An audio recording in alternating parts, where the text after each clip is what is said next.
Buenos días a todos, o como diría en otras presentaciones mías, hola a todos.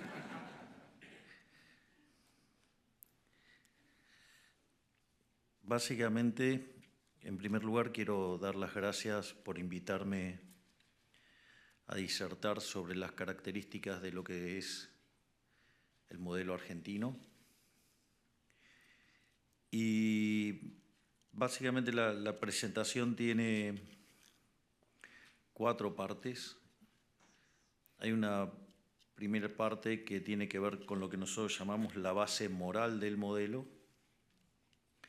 y que son los lineamientos sobre los cuales se guía la política en general y la política económica en particular. Una vez que exploramos esto en definiciones, diría, abstractas, planteamos como el contracaso, lo que hizo Argentina durante los últimos 100 años y que fue lo que lo hundió. Una vez que uno comprende esta relación, nos encontramos con los datos de inicio y con las políticas que implementamos. Y a partir de ahí damos las explicaciones sobre cómo consideramos que vamos a generar crecimiento económico. En ese sentido, la base de nuestro modelo es la idea del liberalismo, acorde a la definición de nuestro máximo exponente de las ideas de la libertad de toda la historia, que es el profesor Alberto Venegas Lynch hijo, que señala que el liberalismo es el respeto irrestricto del proyecto de vida del prójimo, basado en el principio de no agresión y en defensa del derecho a la vida, la libertad y a la propiedad, cuyas instituciones son la propiedad privada, los mercados libres de intervención estatal, la competencia entendida como un proceso de entrada y salida, no en la idea neoclásica, sino en la idea austríaca, la división del trabajo y la cooperación social. Y este es un sistema, digamos, el éxito, digamos, en lo económico deriva de servir al prójimo con bienes de mejor calidad a un mejor precio. Este sistema, que parece abstracto, la realidad es que aplica a distintos componentes de todas las áreas de la política y hoy nos vamos a focalizar, digamos, sobre la cuestión económica. Concretamente, lo que voy a hacer ahora es describir cómo ha transcurrido la decadencia argentina y en eso, básicamente, es mostrar cómo Argentina, digamos, sistemáticamente ha destrozado estos conceptos y cómo sistemáticamente nos hemos alejado del paradigma liberal para, digamos, convertir a Argentina en una catástrofe. Sí, está tremendo ese teléfono, es el mío, ¿no? Digo, no, les cuento qué pasa. Hemos anunciado que lo iba a transmitir por mi canal de Instagram y siempre hay un imbécil malnacido, porque el que está haciendo esto sabe lo que está haciendo y sabe que está interrumpiendo la charla. O sea, no es que no lo sabe. Pero bueno, Argentina es así, tiene a un montón de cabeza de termos que hacen este tipo de cosas. En algunos casos les decimos cabeza de pulpo. ¿Saben por qué cabeza de pulpo? Porque el pulpo tiene su aparato digestivo en la cabeza, con lo cual la tienen llena de excremento. Así es que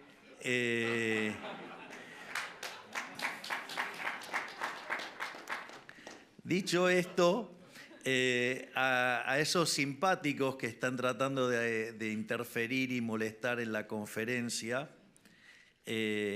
Bueno, sabrán que en un debate tenía enfrente tosedores, así es que, digamos, imagínense que de Argentina pueden esperar cualquier cosa. Es decir, ahí está, ahí sigue el cabeza de pulpo. No, y no va a parar, porque no quieren que se transmita esto. Entonces, básicamente, lo que nosotros vemos como los síntomas de lo que fue la decadencia argentina es, por ejemplo, ver cómo Argentina perdió lugares en términos del ranking del PBI per cápita. Si ustedes toman las estimaciones de Angus Madison, a fines del siglo XIX, Argentina era uno de los 3 países con mayor PBI per cápita del planeta. Era la tierra de la prosperidad, la tierra de la abundancia. De hecho, competía mano a mano con los Estados Unidos. Sin embargo, después de ir abrazando paulatinamente ideas de tinte socialista, Argentina se convirtió en una verdadera catástrofe. Cuando nosotros llegamos al poder, Argentina estaba claramente debajo del promedio de la tabla. Y obviamente eso también se tradujo en un aumento sustancial de la pobreza. Si bien las cuentas, digamos, oficiales muestran niveles de pobreza ligeramente por encima del 40%, la realidad es que eso es un promedio semestral y que cuando una variable está en tendencia creciente, digamos, si ustedes muestran en diciembre el promedio del último semestre, están subdeclarando la pobreza, no porque se estén mintiendo, sino por una cuestión simplemente metodológica de los promedios. Y además, otra cosa que las estadísticas no reflejan es que Argentina, al haber tenido controles de precios, Argentina estaba sufriendo escasez y eso no queda capturado en los indicadores. Entonces, una de las situaciones que podría pasar es que para mantenerme saludable con las estadísticas podríamos haber dejado todo igual, no ajustar nada, y en ese contexto la gente estadísticamente hubiera estado bien, pero se hubiera muerto de hambre porque no podría haber comprado nada en el supermercado. Así es que nosotros lo que decidimos fue sincerar la situación, porque básicamente de esa manera los productos volverían a aparecer en las góndolas, y ese sinceramiento implicó encontrarnos con 57% de pobres, que es el número registrado en enero del 24. Por otra parte, la inflación, cuando nosotros llegamos, venía corriendo a más del 1% diario y después se aceleró más durante la segunda semana de diciembre. La inflación mayorista, digamos, que es la que se anticipa, digamos, corría al 54% mensual. Yo sé que hay toda una crítica de cuando anualizo este año y digo que eso anualizado da 17.000. Y básicamente cuando hago esa cuenta dejo en claro los distintos desequilibrios que teníamos. Teníamos un money overhang que era el doble del que teníamos previo a la crisis del Rodrigazo, que fue una situación que multiplicó por 6 la tasa de inflación, así es que por lo menos teníamos para multiplicar por 12 veces la tasa de inflación. Al mismo tiempo nos dejaron en el Banco Central 4 bases monetarias que vencían en un día en pasivos remunerados. Quiere decir que en un día podríamos haber quintuplicado la cantidad de dinero, o sea, con lo cual quintuplicar, digamos, los precios no hubiera sido nada extraño al ritmo que traíamos. Además, teníamos vencimientos en deuda en pesos por el equivalente de 90.000 millones de dólares. Por lo tanto, digamos, si uno toma todos esos elementos, Argentina deberíamos llegar a niveles de inflación del orden del 15.000 al 17.000%, digamos, con toda esa oleada de dinero, digamos, hubiera sido bastante simple, pero se imagina, y eso si no hubiera caído la demanda de dinero, lo cual saben que no es cierto. Con lo cual, digamos, estas explicaciones no las puedo estar haciendo en público porque en general la gente no, digamos, no tiene por qué estar sabiendo de temas de economía. Entonces, por eso siempre simplifico con la anualización del número. Por otra parte, esa situación hubiera también implicado un default generalizado, porque claramente no hubiéramos podido honrar la deuda en pesos, claramente no hubiéramos podido honrar la deuda comercial, por lo tanto, no hubiéramos podido honrar la deuda en general, con lo cual hubiéramos tenido un quiebre comercial de la economía y eso hubiera hecho además todavía mucho más difícil la situación. Y además, digamos, Argentina se enfrentaba a una situación de alta presión impositiva. Entonces la pregunta es, ¿cómo llegaron a este desastre? Siendo que ya antes había habido 2 hiperinflaciones. Y ahí la justificación, y para empezar a ver cómo se entrelaza el modelo, es lo que en campaña yo denominaba el modelo de la casta. El modelo de la casta tiene 2 elementos. Obviamente que tiene una frase aberrante, digamos, de los socialistas que dice: donde hay una necesidad nace un derecho. El problema es que las necesidades son infinitas y el derecho alguien lo tiene que pagar y los recursos son finitos. Entonces tenemos un problema de necesidades infinitas con recursos finitos. Es decir, eso para los economistas no nos representa un problema porque sabemos que por medio de la economía de libre mercado, digamos, eso se puede resolver eficientemente. Pero esa no es la solución que le gusta a los políticos. Los políticos prefieren utilizar un método mucho más brutal y violento llamado justicia social. La justicia social es una aberración desde el punto de vista moral y naturalmente, como era de esperar, va a generar malos resultados. Es decir, porque la justicia social, la pregunta es, ¿algunos de los que están presentes acá están a favor del robo? Veo que nadie. Claramente, porque de hecho es un pecado, digamos, robar está mal, es un pecado. Ya lo sabemos desde cuando Moisés bajó del monte Sinaí, trajo las tablas, uno era no robarás. Y la otra implica un trato desigual frente a la ley. Digamos, alguien está a favor de que la gente tenga privilegios y que algunos sean premiados y otros castigados por la ley. Es decir, ¿hay alguien que esté en contra de la igualdad ante la ley? Bueno, la justicia social es aberrante porque es un robo y implica un trato desigual frente a la ley. Es decir, frente a 2 individuos, a uno le roba su ingreso, parte de su ingreso, y se lo da a otro.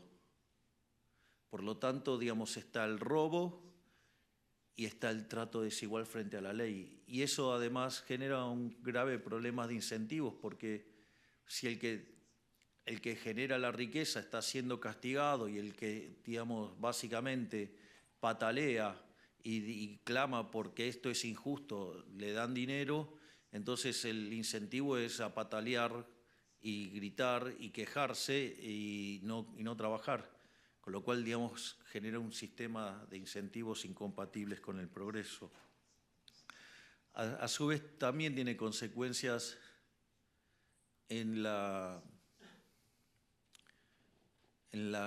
calidad de vida de la sociedad, pero no ya solo, digamos, por su daño en lo económico, sino por el daño en el vínculo entre las personas.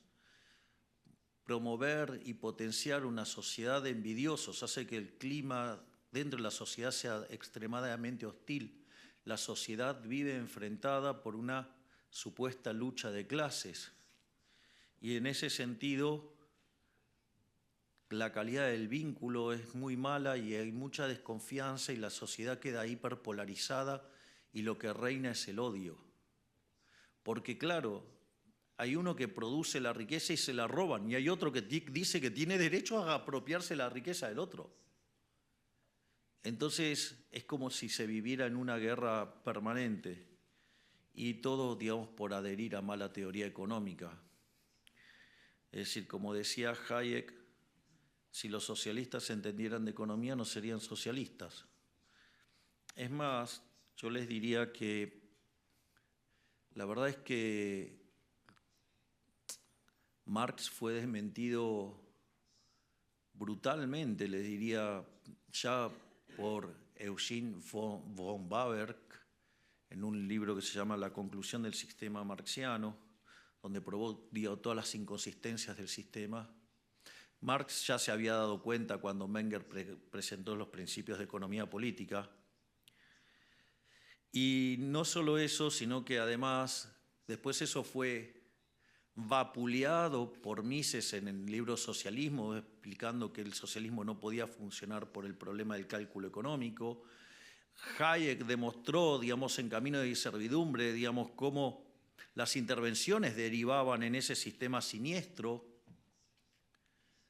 Y la realidad es que muchos creen que la evidencia empírica de que el socialismo real no funciona fue en 1989, cuando se cayó el muro. Y en realidad la verdadera evidencia que esas ideas no funcionan fue en 1961, que fue cuando lo tuvieron que construir. Entonces, básicamente, pero entonces la pregunta es, ¿por qué siguen adheriendo a esta basura? Pues la pregunta es, ¿por qué siguen adheriendo a esta basura?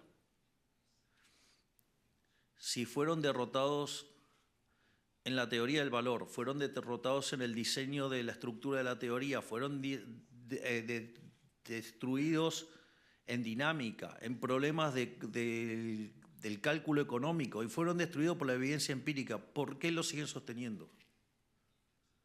Porque la teoría de la explotación de Rothbardus, es decir, la teoría precedente a la teoría de la explotación de Marx, utiliza la teoría del valor-trabajo como mecanismo para explicar la explotación. Y eso es la base moral de ahí, es la envidia, el odio y el resentimiento. Entonces, ahora, dicho esto, ¿cuál es la consecuencia del programa de la justicia social? La consecuencia del programa de justicia social es que eso se tiene que corregir con la garra del Estado. Es decir, ellos no creen en la mano invisible del mercado, ellos creen en la garra del Estado. Creen en robarle a alguien para darle a otro. Es decir, como si tuviera algún justificativo, es decir, ¿a título de qué? Digamos, o sea, yo quiero hacer caridad con este grupo, no, lo voy a hacer así. Yo quiero hacer caridad con este grupo, el que está a la izquierda, robándole al grupo que está a la derecha. Entonces, yo vengo, les pongo una pistola en la cabeza y les quito el dinero para dárselo a ellos. Es una cuestión aberrante. ¿Cómo voy a hacer para explicarle a este grupo que les estoy robando para hacer beneficencia? La caridad no es a punta de pistola, la caridad tiene que surgir naturalmente, no por la violencia. Esto solo lo puede resolver el mercado, pero ellos no creen en eso. Entonces, la justicia social, cuando arranca, ¿cómo se manifiesta? Como déficit fiscal, como aumento del gasto público. ¿Sí? Y entonces ahora viene el problema de cómo lo financiamos. Porque es un poco violento estar poniéndole a este pobre grupo la pistola en la cabeza. Entonces, ¿qué es lo que hace, digamos, además un político, digamos, cuando es populista? O sea, trata de que el costo lo pague otro y que nadie lo vea. Por ende, lo primero que utiliza como herramienta un político, ¿qué es? El endeudamiento. ¿Y por qué hace eso?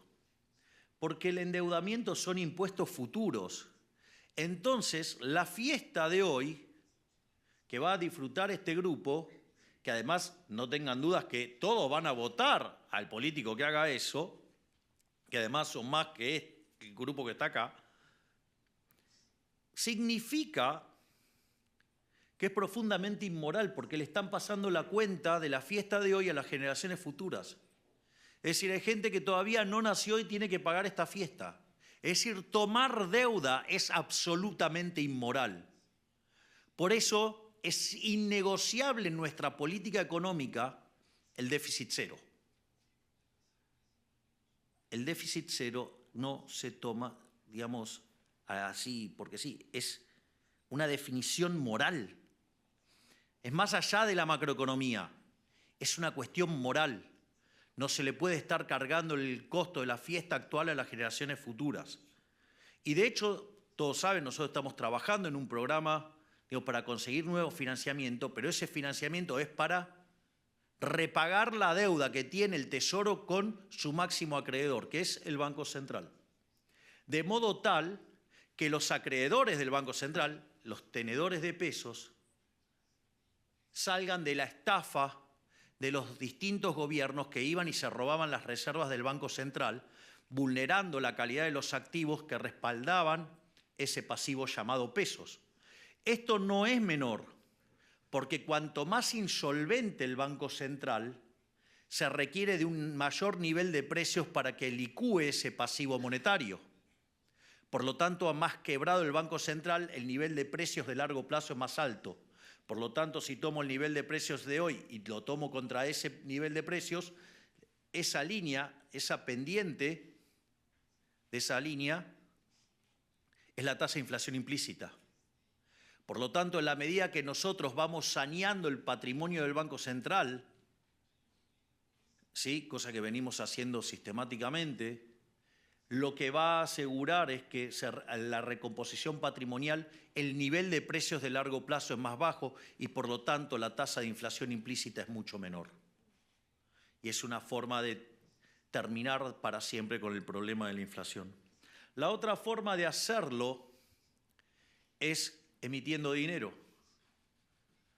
Y emitiendo dinero justamente generamos inflación. Digo, durante muchos años en Argentina se hablaba una estupidez monstruosa que decía que la inflación es multicausal y parecíamos locos aquellos que defendíamos la hipótesis monetaria de la inflación. Y claro, es como, digamos, o sea, decir que la inflación es multicausal es como hablar, no sé, del esqueleto obeso, digamos, o sea, del helado caliente, la meretriz virgen, qué sé yo, cosas por el estilo. Pero bueno, tuvimos que llegar nosotros para probar que la inflación era un fenómeno monetario. Pero esa inflación en el fondo termina siendo un impuesto y es un impuesto sobre los sectores más vulnerables. De hecho, una de las cosas que nosotros estábamos convencidísimos es que bajando la tasa de inflación íbamos a bajar la pobreza. Y efectivamente, en la frecuencia mensual la pobreza cayó del 57% al 33%, es decir, bajó 24 puntos porcentuales, es decir que en poquito más de un año, o sea, en 13 meses, sacamos de la pobreza a más de 10 millones de argentinos. Vaya que era importante defender la naturaleza monetaria de la inflación. Y al final, digamos, cuando el político ya no puede recurrir más a la deuda, porque de hecho Argentina ha sido un defaulteador serial, Argentina, digamos, ha hecho aberraciones con su moneda, le quitamos 13 ceros a la moneda, destrozamos 5 signos monetarios, podríamos quitarle 3 más, pero, digamos, llega un momento que no se puede más y entonces siempre el político opta por subir impuestos y por eso tenemos un país con una de las cargas fiscales más altas del planeta. Entonces, básicamente, por eso Argentina tiene los problemas que tiene de alto endeudamiento, de alta inflación, de alta presión impositiva. O, por ejemplo, que esto es muy importante, sin lugar a dudas, el brillante ministro de Economía que tengo, que es Luis Toto Caputo, que está acá y que es sin dudas el mejor ministro de Economía de toda la historia argentina, en uno de sus primeros discursos explicó algo maravilloso y es, nosotros, la verdad es que el eje central de Argentina, el problema central de Argentina es el déficit fiscal. Es decir, nosotros el año pasado fuimos el primer gobierno de los últimos 124 años que tuvimos superávit en la línea financiera. Hay otros que dicen, no, pero hubo 8 años, otros años que también hubo. Sí, pero no estábamos pagando la deuda. O sea, es como que no estábamos pagando los intereses. La primera vez que se paga, digamos, honrando todos los compromisos fue este año que pasó. De hecho, Argentina desde el año 1901 hasta el 2024 tuvo 22 crisis. De esas 22 crisis, 20 tuvieron origen fiscal y el origen fiscal se separa entre alto desequilibrio fiscal y extravagante desequilibrio fiscal. Pero no es solamente el impacto que esto tiene sobre la deuda, sobre lo que tiene que ver la inflación o lo que tiene que ver, digo, con la presión impositiva. Una de las cosas que han hecho recurrentemente distintos gobiernos en Argentina es aplicar controles de precios. ¿Y qué pasa cuando hay controles de precios? O sea, se genera escasez. Entonces, por ejemplo, se encuentran como la ley de abastecimiento, la ley de góndolas, ¿sí? O digamos, la ley de góndolas, digamos, medía las góndolas. O sea, ¿cómo se le ocurre a alguien que diga una ley, digamos, o sea, es como querer evitar la ley de gravedad con una ley y andar con un centímetro chequeando, digamos, la altura a la cual caen las piedras? No sé, es una cosa verdaderamente, Dios, directamente aberrante. O, por ejemplo, supongamos la situación típica populista, digo, que había en el kirchnerismo, hacían desequilibrio fiscal, como digamos eran tan impresentables, no podían acceder a los mercados, entonces lo financiaban con emisión monetaria, esa emisión monetaria comenzaba a generar inflación, como generaba inflación entonces, para tratar de evitar que la inflación subiera, fijaban el tipo de cambio y al fijar el tipo de cambio se empezaban a perder reservas internacionales. Y entonces, como querían evitar que se perdieran reservas internacionales, se ponía el cepo. Digo, que era, digamos, el que recibimos era una monstruosidad, digamos, ahora es bastante, muchísimo más chico. Pero esto es interesante, porque ¿qué es el cepo? El cepo no es ni más ni menos un mecanismo para aumentar artificialmente la demanda de dinero. Y vean lo aberrante de esta situación, porque en primer lugar lo que está violentando es su conjunto de consumo. Digamos, porque en el fondo, digamos, también los argentinos compraban dólares para pasar el consumo del presente al futuro, ¿no? O sea, como una forma de reserva de valor. Pero no solo eso, sino que a ustedes entonces lo obligaban a tener pesos y a eso le aumentaba artificialmente la demanda de dinero y por ende aumentaba artificialmente la base imponible del impuesto inflacionario. Entonces vean cómo el entramado de regulaciones y controles también tienen que ver que con lo que está siempre de fondo es el desequilibrio fiscal. Y el desequilibrio fiscal tiene una base moral. Por lo tanto, en ese sentido, nosotros al momento de llegar, entonces nos encontramos con un déficit fiscal consolidado de 15 puntos del PBI, o sea, 5 puntos en el Tesoro, 10 puntos en el Banco Central, que generaba emisión endógena. Es decir, aun cuando hubiéramos cerrado el desequilibrio fiscal, esto también lo explicó el ministro Caputo en una de sus entrevistas recientes de manera brillante, es, aun cuando hubiéramos puesto las cuentas fiscales el primer día, tal como lo hicimos, porque en el primer mes pusimos las cuentas fiscales en orden, y lo más interesante es que aún así no hubiéramos evitado la hiperinflación, porque teníamos 4 bases monetarias venciendo un día. De hecho, si hubiéramos seguido la recomendación de subir la tasa como nos estaban sugiriendo, básicamente se hubiera convertido en una pelota inmanejable, en una bola de nieve, y la hiperinflación hubiera sido un dato, al margen de, como decía, teníamos vencimientos de deuda en pesos por el equivalente de 90.000 millones de dólares, teníamos deudas con el exterior por 25.000 millones de dólares y caído el acuerdo con el fondo. Además, teníamos reservas internacionales negativas netas por el orden de 12.000 millones de dólares.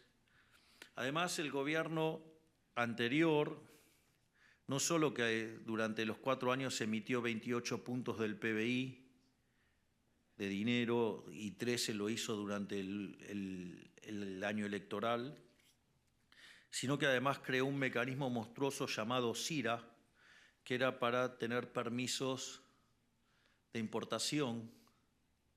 Entonces eso le permitía acceder a dólares al tipo de cambio oficial. Qué casualidad, pero el tipo de cambio, digamos, o sea, era el triple, había una brecha del 200%. Es decir, una verdadera estafa. Y además,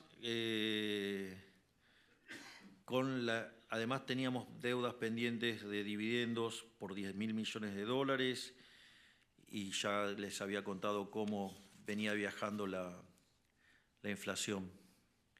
En ese sentido, nosotros desde el primer día decidimos hacer un programa de shock y ahí la idea era alcanzar el déficit cero a lo largo del año 2024. Nos decían que era imposible porque no se podía ajustar más que un punto del PBI, que la política no dejaba hacer eso y no sé cuántas más cosas. Y la realidad es que gracias al excelente trabajo del equipo del ministro Caputo,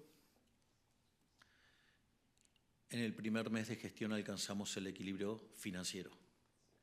A pesar que en el mes de enero nosotros pagamos intereses, el ajuste original fue de 7 puntos del PBI y 2 puntos del PBI los utilizamos para dar contención en la parte social. Y después de 6 meses limpiamos también el balance del Banco Central, o sea, completando un ajuste fiscal de 15 puntos del PBI.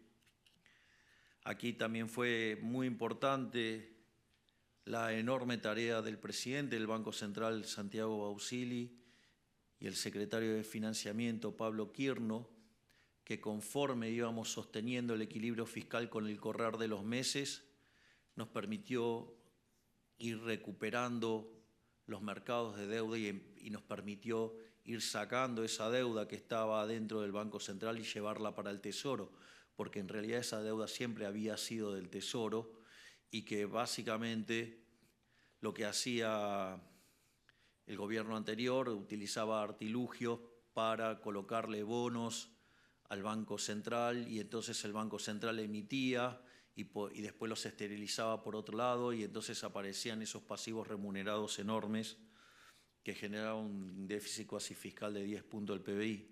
Pero conforme fuimos estabilizando la economía y mostrando solidez fiscal, permitió que se rearmara una curva de pesos y sacar esa deuda del Banco Central y llevarla donde verdaderamente tenía que estar, que era en el Tesoro. Y en 6 meses logramos hacer eso, con lo cual hicimos este ajuste. Es interesante también porque nosotros la inflación mayorista del 54% la llevamos, hoy tenemos, la verdad es que todos los indicadores caminando en términos al 1%, es decir, el mes anterior, este mes fue 1,5 la mayorista, pero el anterior fue 0,8, la canasta básica viene al 0, total viene al 0,9, la canasta básica alimentaria viene al 0,9 también, la construcción al 0,9. Es decir, todos los números vienen mostrando deflación en dólares, dado que el crawling peg estaba al 2%. Es más, si uno toma bienes también, digamos, en el IPC está al 1,5, es decir, todos vienen claramente debajo del 2% del crawling peg más inflación americana.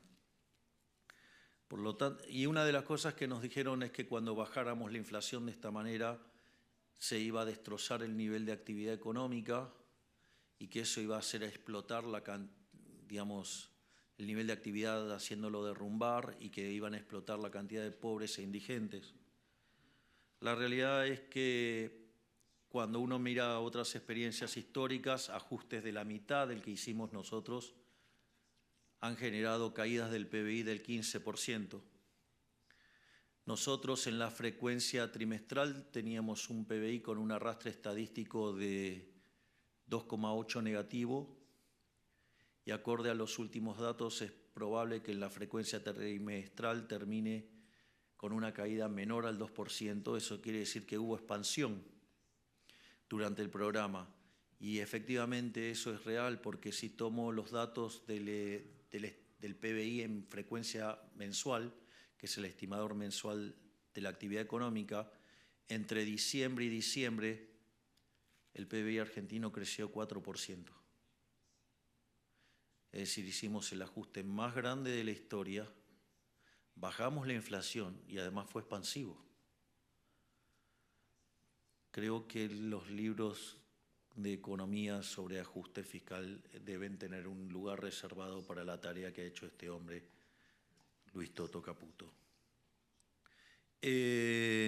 Pero como mencionaba, no solamente eso, sino que el desempleo no aumentó, estamos creando puestos de trabajo, algo que Argentina no hacía desde el 2011, sino que además los salarios en dólares básicamente se triplicaron, los formales, y la pobreza, digamos, ha caído de niveles del 57% en la frecuencia mensual al 33%, sacando de la pobreza a 10 millones de argentinos.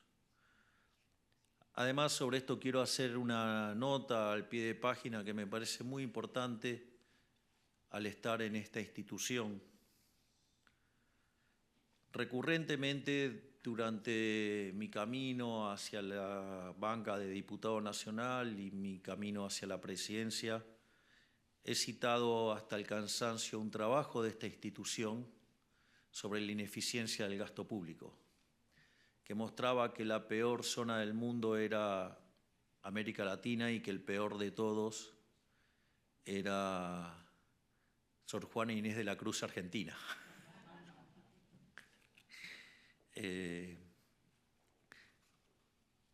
Digo, esto debe ser un error, no suelo citar literatura, suelo citar óperas, pero bueno, hoy me equivoqué.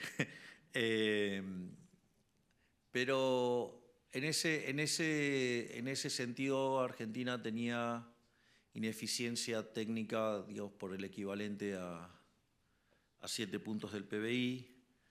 En la reunión que acabo de tener con Ilan y otros miembros de la institución, me acaban de decir que lo hemos bajado a la mitad, así es que tenés 3,5 puntos para bajar. Pero me parece que hay algo interesante de esta experiencia que podemos contar, y es por qué haber hecho semejante ajuste no fue recesivo. Esto me parece muy importante.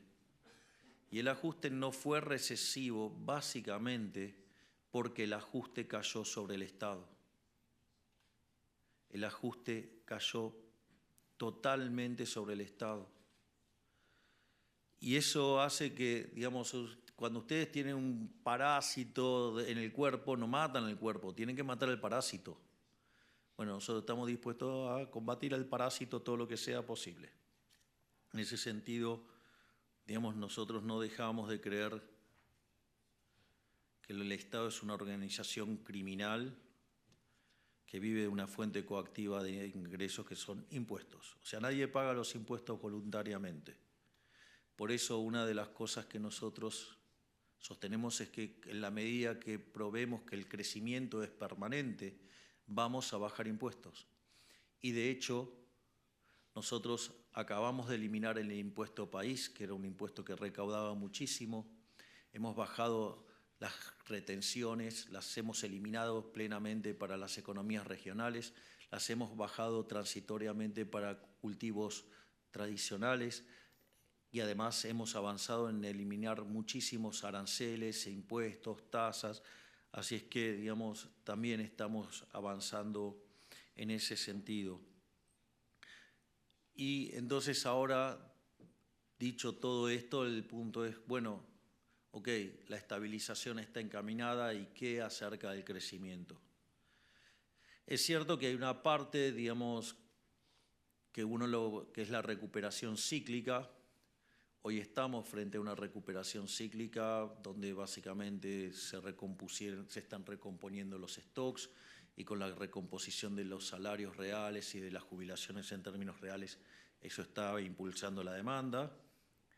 Pero hay otros elementos que hacen al crecimiento a largo plazo. Por un lado, les diría el tema de haber hecho el ajuste que hicimos, esos 15 puntos que tenía la economía de déficit fiscal, era un menor nivel de ahorro y eran menores posibilidades de inversión. Por lo tanto, el hecho de haber hecho el ajuste fiscal y correr al estado del medio, eso lo que hace es que básicamente se recupere el ahorro para que el sector privado pueda invertir. Es decir, es falso que nosotros necesitamos salir del cepo para poder crecer, porque básicamente, dado el shock fiscal que cometimos, eso hace que haya, digamos, muchísimo ahorro para financiar al sector privado. Hoy los bancos trabajan de banco, no, digamos, de rueda de auxilio del sector público. No solo eso, sino que además hicimos reformas estructurales. Las reformas estructurales que hicimos en el DNU 70 y en la ley bases son 800 reformas estructurales. Es decir, 8 veces más grande que la reforma que hizo Menem, que fue la reforma más grande de la historia argentina. Por eso, siendo que el gobierno de Menem fue el mejor gobierno de Argentina, que fue reformas estructurales y un programa de estabilización exitoso como la convertibilidad, nosotros ya llevamos en solo un año, con 15% de la Cámara de Diputados y 10% de la Cámara de Senadores, hicimos una reforma estructural 8 veces más grande y además armamos un programa de estabilización exitoso, más exitoso que el de la convertibilidad, porque hoy tenemos mejores términos de resultados en términos de inflación en dólares, que estamos en deflación, sin haber caído en una hiperinflación previa, sin haber expropiado, sin controles de precios, sin controlar el tipo de cambio y además reconstituyendo tarifas. Por eso es que siempre digo que además este es el mejor gobierno de la historia. No por mérito mío, sino por el mérito de los enormes ministros que tengo, porque estoy orgulloso de cada uno de ellos, por la tarea enorme, donde yo lo único que tengo que hacer es fijar el rumbo. Pero ellos se instrumentan que son. Un placer.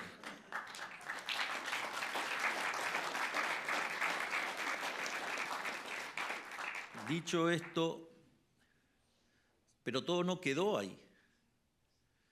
A partir de mitad de año se incorporó en el equipo de manera explícita el doctor Federico Sturzenegger y creamos un ministerio de la desregulación. Y bueno, Federico está teniendo un proceso parecido al que tiene Toto conmigo, digamos que tenemos una relación simbiótica. Con Federico está pasando lo mismo. Entonces, en ese primer medio año que estuvo Federico, que es la segunda parte del año pasado, quitó 900 regulaciones, es decir, que son también como reformas estructurales. Es decir, que hicimos, la verdad, 1.700 reformas estructurales. Pero eso no es todo, porque ahora les voy a contar una anécdota interna.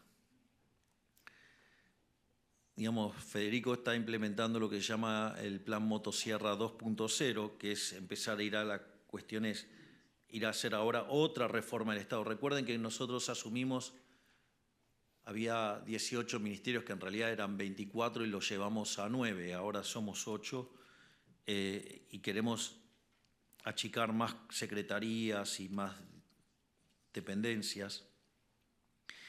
Y entonces me viene, la primer quincena de enero le di vacaciones a todo mi equipo, entonces regresaron todos en la segunda parte de enero. Y en los primeros días de febrero el ministro Sturzenegger me vino a visitar a la residencia de Olivos. Y entonces él me manifestó que estaba sumamente preocupado por la lentitud con la que estábamos actuando. Y entonces, por ejemplo, él me sugirió cómo redefinir algunas áreas de legales para darle más dinamismo y agilidad a las reformas. El argumento de Federico, digamos, siendo un ministro que me da alegría todos los días, con todas las cosas que le rompe al Estado, entonces dije, digamos, qué desconcentrado estuve, que no tomé conciencia de que estaba teniendo pocas alegrías.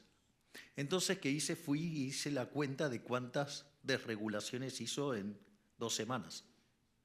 2 semanas, ¿eh? ¿Cuántas creen que hizo? Estaba enojado porque la cosa estaba empastada. 65. Ustedes se dan cuenta que en 15 días quitó 65 regulaciones y decía que vamos lento. Es decir, ¿cómo no voy a estar feliz con mis ministros?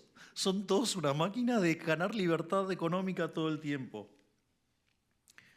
Y esto les aviso que va a continuar.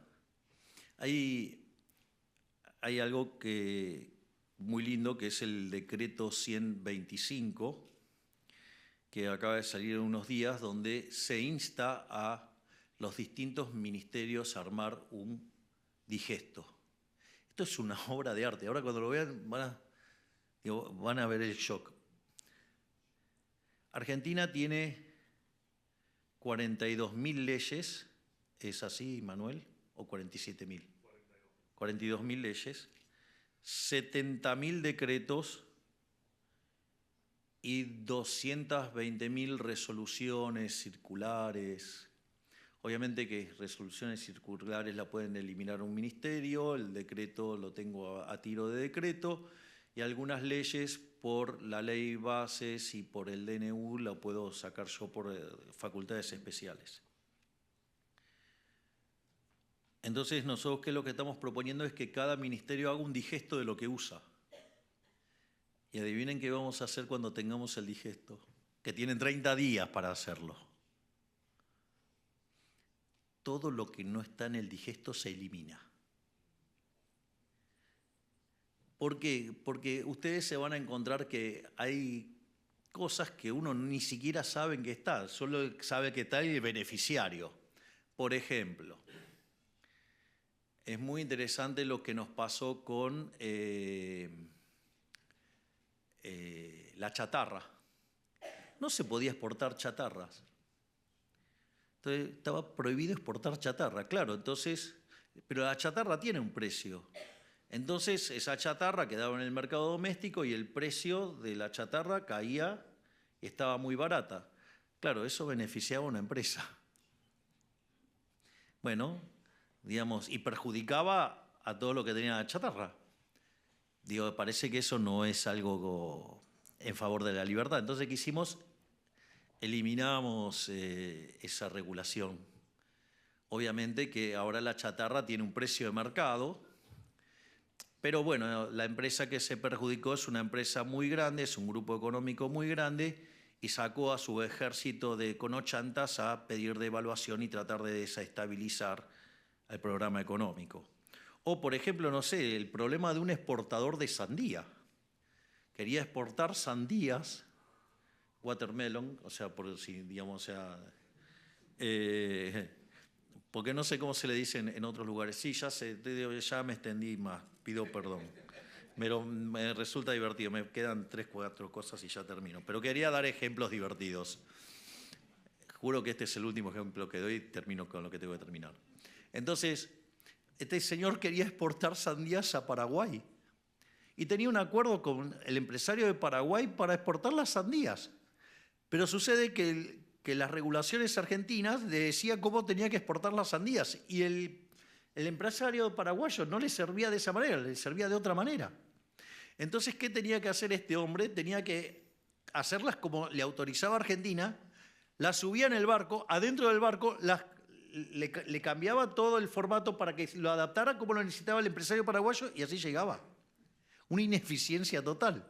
Levantamos esa regulación y obviamente que algunos kiosquitos en el medio se cayeron y algunos se enojaron, pero digamos los productores de sandía están felices ahora. Y los paraguayos también, digo, porque ahora además la reciben más barata.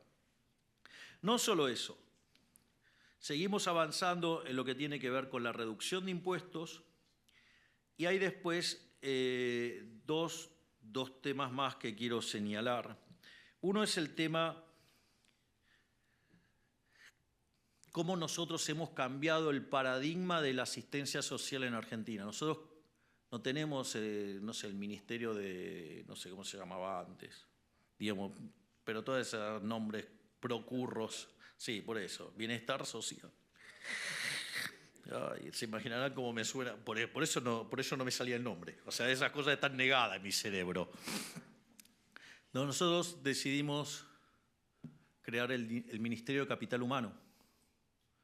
El Ministerio de Capital Humano tiene toda una connotación en términos económicos y en términos sociales. En términos sociales es, no te voy a regalar el pescado, te voy a enseñar a pescar.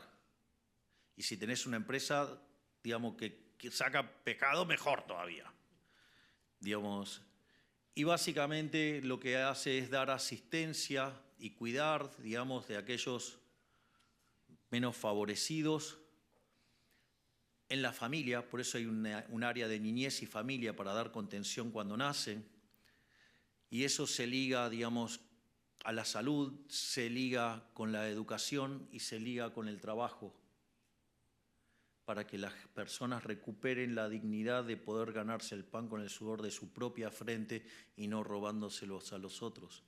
Es decir, y esto está haciendo una revolución, digamos, no solo porque está funcionando la política social, que ha dado contención en el momento más complicado del ajuste, además de que le hemos quitado los robos a los piqueteros y a los gerentes de la pobreza, sino que además le estamos devolviendo la dignidad a los sectores más vulnerables y dándole herramientas para que puedan salir de esta miseria.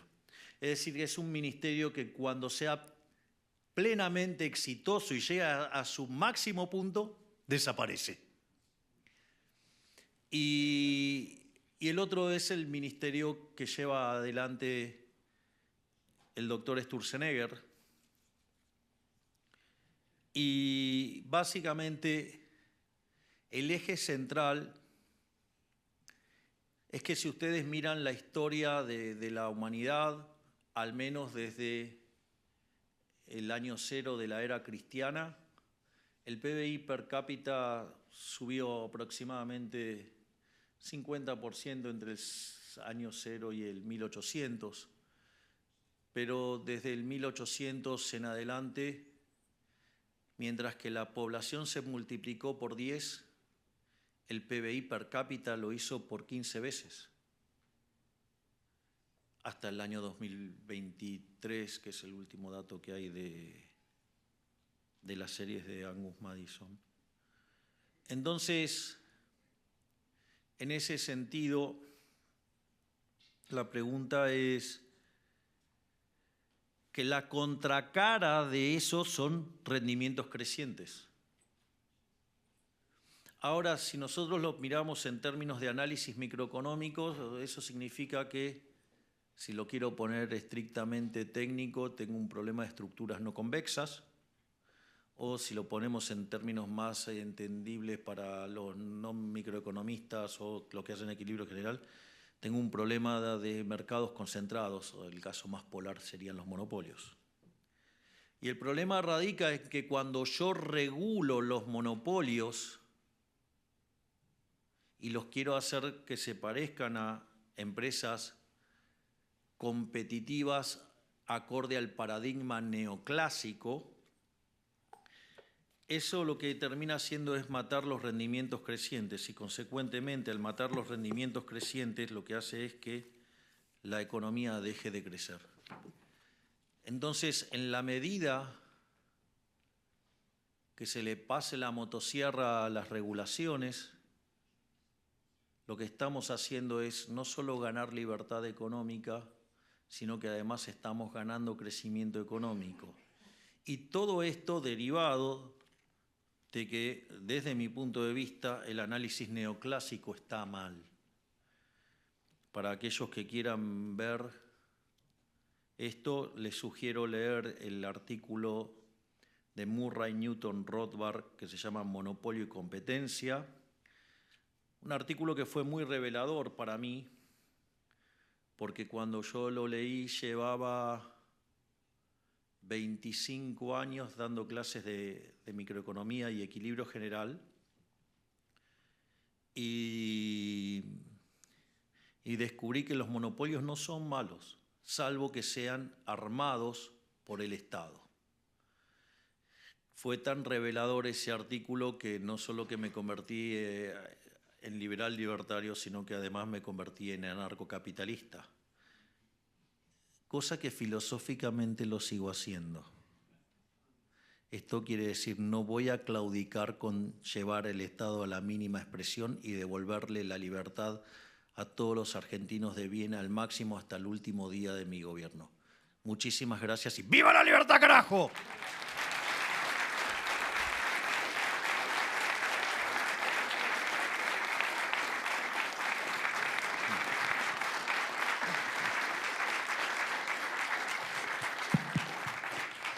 Muchas gracias, presidente, y nos divertimos mucho. Eso seguro, con los ejemplos, con la sandía, con el pulpo. Yo pensaba que el pulpo era el que tenía muchas manos y que lo ibas a usar para el Estado. No, eso pero también. Lo estás usando para... Le voy a dar más aplicaciones. Pero lo importante acá es pensar cómo este caso lo podemos nosotros acá en el BID utilizar para las conversaciones que tenemos con nuestros 26 países. Una consolidación fiscal, un ajuste fiscal que sea expansivo, un ajuste que tenga desregulación, que simplifique y que le dé las condiciones para que el sector privado pueda entrar. Y el último punto es cómo hacer para que de verdad tengamos un crecimiento sostenible. Porque cuando hablamos con los jefes de Estado y le decimos vamos a hacer un ajuste de 5, 6 o 15%, pues me dicen, pero no sobrevivo. Y justamente nos dicen, bueno, pero vas a ser expansivo y vas a crecer a largo plazo. Entonces la pregunta, ¿cómo yo le respondo al jefe de Estado para que sepamos que el crecimiento del sector privado va a venir? Bien. El primer punto es, el ajuste no tiene que caer sobre el sector privado, tiene que caer sobre el sector público. La magia está ahí. Segundo, esto hay que tener convicción. Yo, digamos, le voy a contar lo que pasó en la primera reunión de gabinete. Yo ya, digamos, había acordado con el ministro Caputo que íbamos a pasar la motosierra impiadosamente sobre el sector público. Y en ese contexto teníamos planeados también los mecanismos de contención social y demás para la transición. Entonces, cuando fuimos a la primera reunión de gabinete y planteé los lineamientos, al fondo de la reunión estaban todos los abogados y me dijeron, eso no se puede hacer. Bueno, entonces yo le dije, hacía como 40 grados, no sé cómo sería en Fahrenheit el equivalente, pero hacía mucho calor. Y entonces le dije, y la pregunta es, si voy a la esquina y se lo pido al heladero, digamos, ¿cuál es la respuesta que me va a dar? No se puede. Así que le dije, la verdad es que no me interesa lo que me digan ustedes, y la única respuesta que acepto es que me digan cómo hacerlo. Es decir, porque para que no se puede, digo, cualquiera me contesta no se puede. Y eso creo que cambió la forma en la que los ministros empezaron a ver la situación. Y lo otro que es muy importante es dejar clara la línea de a dónde uno quiere ir y después entender las falacias que contiene la teoría económica. Digamos, ¿puedo ser grosero? Be my guest. Digo, que la obra pública genera crecimiento y trabajo es bullshit. Eso es mentira. Porque la realidad es que para hacer una obra pública yo la tengo que financiar. Y si la financio con deuda, son impuestos futuros, castigo a nuestros hijos, a nuestros nietos y demás. Si lo financio con emisión monetaria, castigo a los vulnerables con la inflación. Si lo financio con impuestos, castigo a las generaciones presentes. Además, no solo eso, sino, digamos, como yo, digamos, les estoy cobrando impuestos, esa obra que se está haciendo ahí y que se ve, en realidad está destruyendo otras obras y trabajos en otros lugares.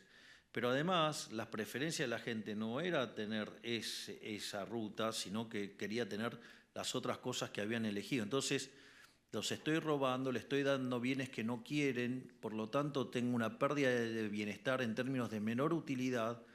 Y además no nos olvidemos que también existe el problema de las filtraciones del gasto público. Por lo tanto, lo que hay que tener en cuenta es que el gobierno es parte del problema y no de la solución. Sin nada peor que venga un político y diga, soy el gobierno, vengo a ayudar. Es decir, digamos, cuando vengan un político que hace eso, salgan corriendo porque lo único que va a hacer es robarles. Entonces ahí la cuestión central es entender todas estas falacias sobre las que se construye la mentira llamada Estado. A ver, tengan en cuenta, es una organización criminal el Estado. Es decir, ustedes no me pueden decir que con más ladrones en la sociedad están mejor que con menos. Es decir, el Estado es peor que la mafia. Porque yo les hago una pregunta. ¿Cuántas veces le robaron los ladrones vulgares a lo largo del último año? Ninguna. Bueno, el Estado les roba todos los días cuando le cobra impuestos. Entonces, ¿cómo puede ser que algo tan siniestro, digamos, si lo saco voy a estar peor? Si lo saco voy a estar muchísimo mejor. Porque encima el Estado es el ladrón estacionario. O sea, y además lo es en mayor escala y tiene menos código que los mafiosos. Así es que el día que se desenmascare, el día que la gente decida tomar la pastilla roja y salga de la Matrix, va a entender que el Estado es el problema y no la solución, y seguramente tendremos muchos más anarcocapitalistas. Bueno, gracias, presidente. Ya Gerardo ya me está diciendo que tenemos que ir. Y mi amigo AJ Banca lo espera, así que estuvo aquí escuchándolo, pero lo espera ir. Y este público sí vino aquí a escucharlo, a escuchar cómo está el modelo argentino y el cambio. Hubo inclusive gente que vino a respetarlo por la cuestión de los rehenes. Hay aquí gente que fue rehén, mexicana, la mexicana israelí. Así que vine exactamente para eso. Y le quiero agradecer por todo y continuamos trabajando juntos.